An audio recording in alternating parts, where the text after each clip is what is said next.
নমস্কার বন্ধুরা, আমার জানা অজানা কাহিনী চ্যানেলে আপনাদের সকলকে স্বাগত জানাই। আজকে আলোচনা করব শিব ও সতীর বিবাহ নিয়ে। চলুন বন্ধুরা, ভিডিওটি আমি শুরু করছি। নতুন বন্ধুরা আমার এই ছোট্ট চ্যানেলটিকে সাবস্ক্রাইব করে পাশে থাকবেন। পুরো ভিডিওটি জুড়ে থাকার অনুরোধ জানাচ্ছি আমার সকল বন্ধুদের।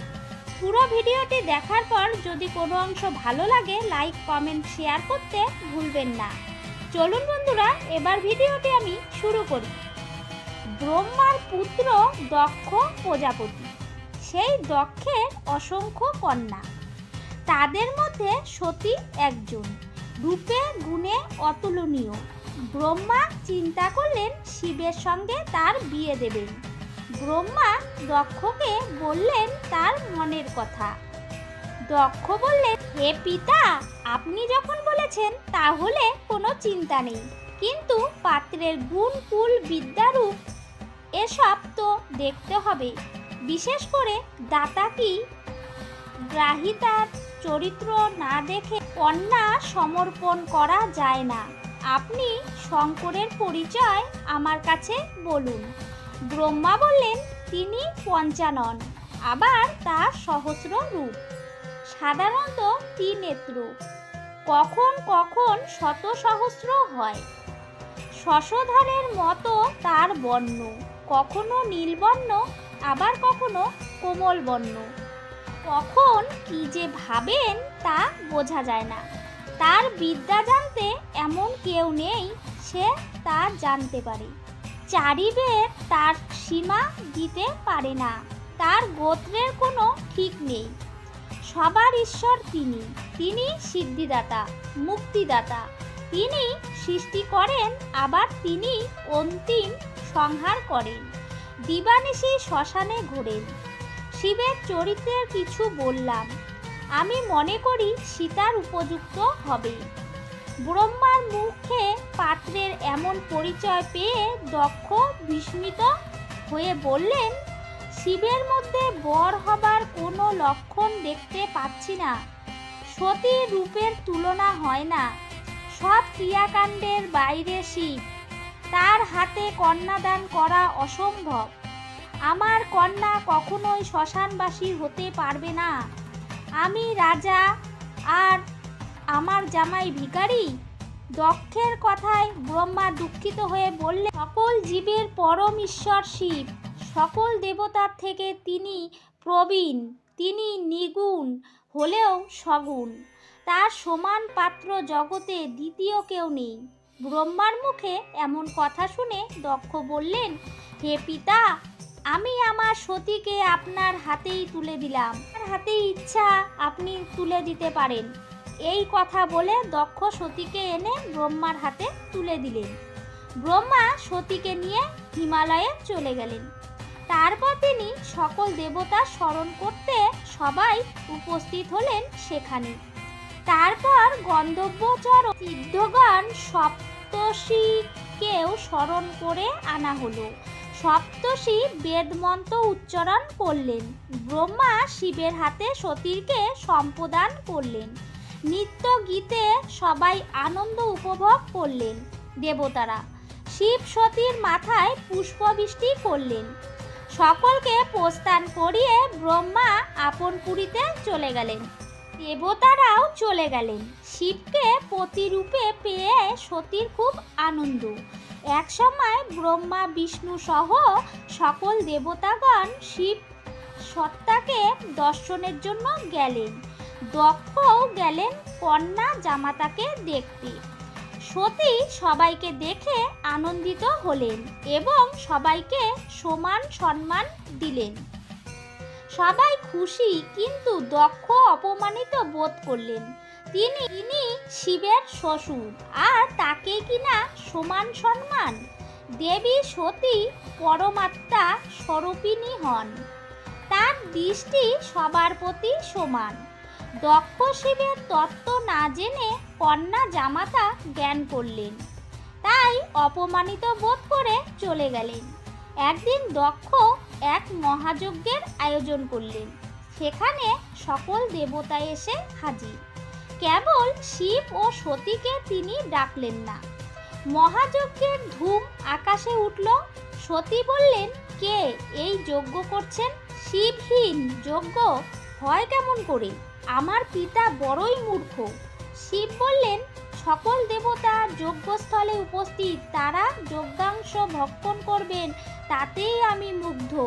দেবী বললেন, পিতা মাতার চরণ দর্শন করতে আমি পিতৃগৃহে যাব, তুমি অনুমতি দাও। বাবা কেন শিবহীন যজ্ঞ করলেন আমি জানব। শিব বললেন, সতী, বিনা নিমন্ত্রণে যাওয়া উচিত নয়, আমাদের আমন্ত্রণ নেই, না যাওয়াই ভালো। দেবী বললেন, মেয়ে বাপের বাড়ি যাবে, সেখানে আমন্ত্রণের কি প্রয়োজন? সতীর উৎসাহ দেখে শিব বললেন, দেবী, আমার আদেশ উপেক্ষা করো না, বিনা নিমন্ত্রণে গেলে অপমানিত হবে। শিবের আপত্তি দেখে সতী খুব রেগে গিয়ে বললেন, আমি কেন যাব না? দেখে নাও আমি কে। এই কথা বলে দেবী দশম বিদ্যা রূপ দেখালেন শিবকে। কালী, তারা, ষোড়শী, ভুবনেশ্বরী, ভৈরবী, ছিন্নমস্তা, ধূমাবতী, গলামুখী, মাতঙ্গী ও বগলা। শিব এই রূপ দেখে ভয় পেয়ে গেলেন। তারপর দেবী তার নিজ রূপে ফিরে আসলে শিব বললেন, আমি তোমাকে চিনতে পারিনি, তুমি যজ্ঞে যাও, তবে তাড়াতাড়ি ফিরে এসো। দেবী গেলেন। ব্রহ্মাদি দেবতাগণ সবাই তার চরণ বন্দনা করলেন। কিন্তু দক্ষ অনাহুত সতীকে দেখে রাগে বলতে লাগলেন, শ্মশানবাসী শিবের ভার্যা এখানে এসেছে, যজ্ঞস্থল অপবিত্র হলো, বিনা নিমন্ত্রণে এলো, এর কি কোনো লজ্জা নেই? দক্ষের এমন কথা শুনে ব্রহ্মা বললেন, তিষ্ট পাপিষ্ট দক্ষ, শিবের ঘরণী সতীকে তুমি চিনতে পারোনি। দেবী জগৎ জননী, আজ্ঞা শক্তি, এই থেকেই সৃষ্টি ত্রিভুবন। আর শিবকে চিনবে কেমন করে? আমিও চিনতে পারিনি তাকে।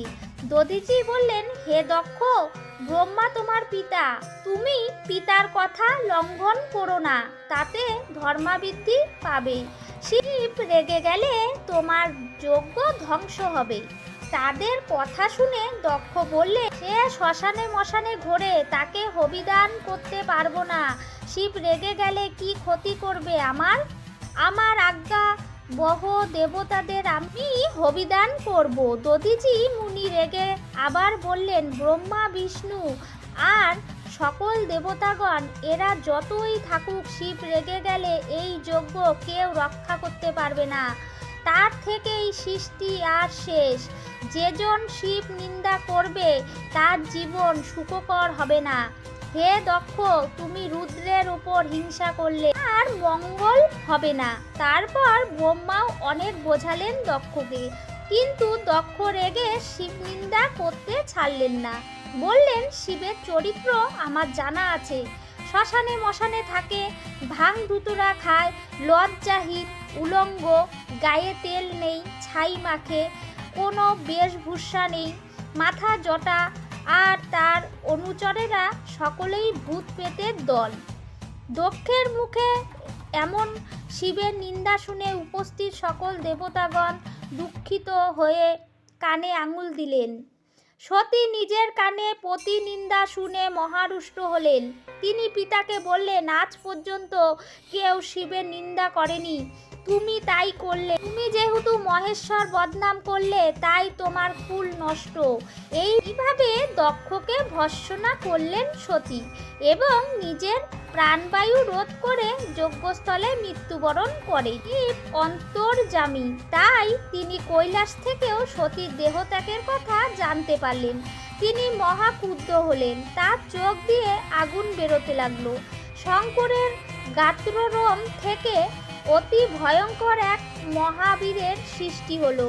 তার হাজার হাজার হাত, হাজার হাজার চোখ, হাতে শূল, গদা, চক্র, বজ্র, দাদর করে আছে। সিংহের মতোই তার বিক্রম। শিবরম জাত সেই বীর শিবকে বললেন, হে মহেশ্বর, আমাকে সৃষ্টি করলেন কেন? আমাকে কি করতে হবে? শিব বললেন, যেহেতু তোমার জন্ম আমার ক্রোধ থেকে, তাই তোমার নাম বীরভদ্র। তুমি তাড়াতাড়ি দক্ষের যজ্ঞাগারে যাও, ধ্বংস করে এসো যজ্ঞ। তোমার সাহায্যের জন্য যাকে খুশি সৃষ্টি করে নেবে। রুদ্রের কৃপায় বীরভদ্র নিজের মনে ক্রোধের সৃষ্টি করে দেবী ভদ্রকালীকে সৃজন করলেন। তখন দুজনকেই আশীর্বাদ করলেন, আর সঙ্গে নিলেন অসংখ্য প্রমোদগণকে। তারপর তারা যজ্ঞাগারে উপস্থিত হলো। হরিদ্বারের কাছে কখল নামে এক স্থানে যজ্ঞের দক্ষের যজ্ঞস্থল। সেই যজ্ঞাগারে উত্তর দ্বারে দাঁড়ালো বীরভদ্র, আর দক্ষিণ দ্বারে দাঁড়ালো ভদ্রকালী। তাদের দেখে দেবতারা বুঝতে পারেন যজ্ঞস্থল এখনই ধ্বংস হবে। প্রমুখ ধর্মরাজ বীরভদ্রের মধ্যে যুদ্ধ বাঁধল। ধর্মরাজকে পরাস্ত করে বীরভদ্র ঢুকলেন যজ্ঞাগারে। সকল দেবতাগণ তাকে বাধা দেওয়ার চেষ্টা করেন। ভয়ঙ্কর যুদ্ধ বাঁধল। আহত হয়ে দেবতারা পিছু হটাতে বাধ্য হলেন। প্রমোদগণ যুদ্ধে গাচ্ছিত হচ্ছিল, সেখানে গিয়ে উপদ্রব শুরু করলো। তখন সেই যজ্ঞের পুরোহিত ভয়ে পালালো। তারা নারায়ণের শরণাপন্ন হলেন। নারায়ণ যুদ্ধ করে বসেছিলেন। পরে তিনি উঠলেন, অস্ত্রশস্ত্র নিয়ে মারলেন বীরভদ্রের উপর। বীরভদ্রের গায়ে লেগে সব অস্ত্র মাটিতে পড়ে গেল।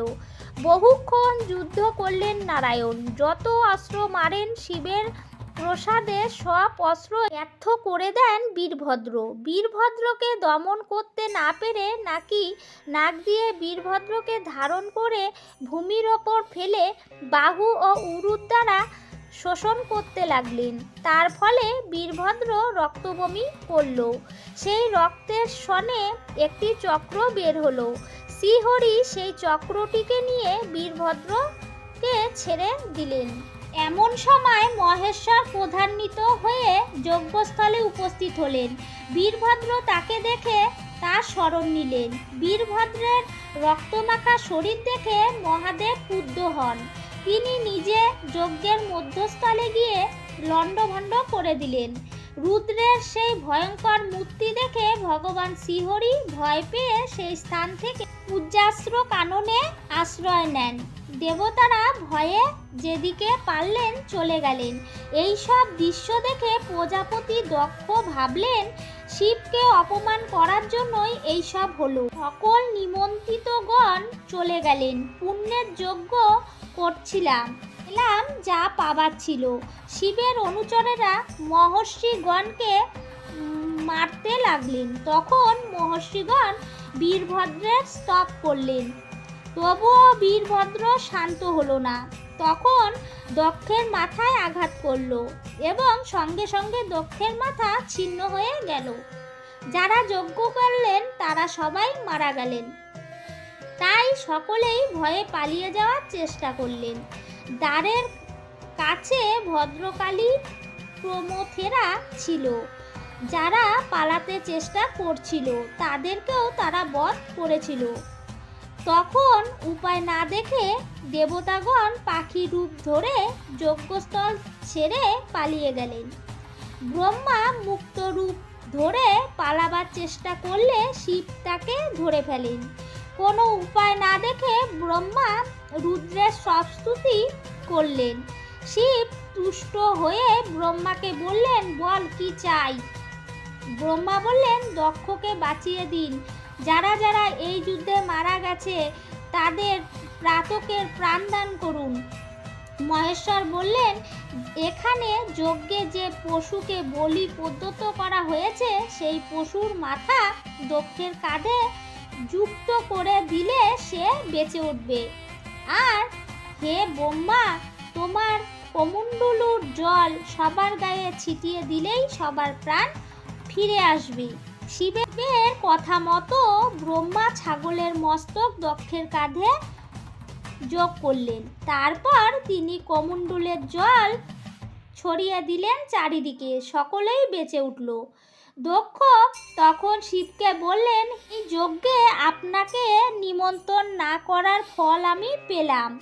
এই কথা বলে দক্ষ অপত্রের সঙ্গে শিবকে হবিদান করলেন। সকল দেবতারা শিবের স্তবস্তুতি করলেন। রুদ্রদেব বীরভদ্রকে সংবরণ করলেন। দক্ষের যজ্ঞস্থল থেকে একে একে সবাই চলে যেতে লাগলেন। থাকলেন কেবল মহেশ্বর। দেখলেন প্রাণহীন সীতার দেহ, ছুটে গিয়ে নিজের কোলে তুলে নিলেন। সতীর দেহ এবং বিলাপ করলেন। যিনি সৃষ্টি স্থিতি প্রলয়ের দেবতা, তিনি এক শোকাগত বহুগণ বিনাশ করার পরও তিনি অচেতন হয়ে পড়েন। জ্ঞান ফিরতে তিনি উচ্চস্বরে কাঁদতে থাকেন। সতীকে অনেক করেও জানতে পারলেন না, কারণ তিনি তো তখন পাগলের মতো। সতীর সেই খণ্ডিত অংশগুলি যেখানে পড়ল সেখানে এক একটি মহাতীর্থ গড়ে উঠল। এভাবে 51 পীঠ স্থান হলো। শিব দেবীর বাকি অংশ খণ্ডিত করেছিলেন, তার অস্থির মালা করে নিজের গলায় পরে নিলেন এবং তার ভস্ম নিজের গায়ে মাখলেন। পরমাত্মা শিব সতীর বিরহে সব কিছু ভুলে গেলেন। ব্রহ্মাদি সকল দেবতারা তার কাছে গেলেন। শ্রীহরি শিবকে বোঝালেন। তারপরে বললেন, হে দেব, তোমার সতী হিমালয়ের ঘরে জন্মাবে, পুনরায় তোমার প্রাণপ্রিয়া হবে। হরির কথায় শিব শান্ত হলেন। দেবতারা স্বর্গে ফিরে গেলেন, শিব কৈলাসে গেলেন। আশা করছি বন্ধুরা আমার এই ভিডিওটি থেকে অজানা কিছু তথ্য জানতে পারলেন।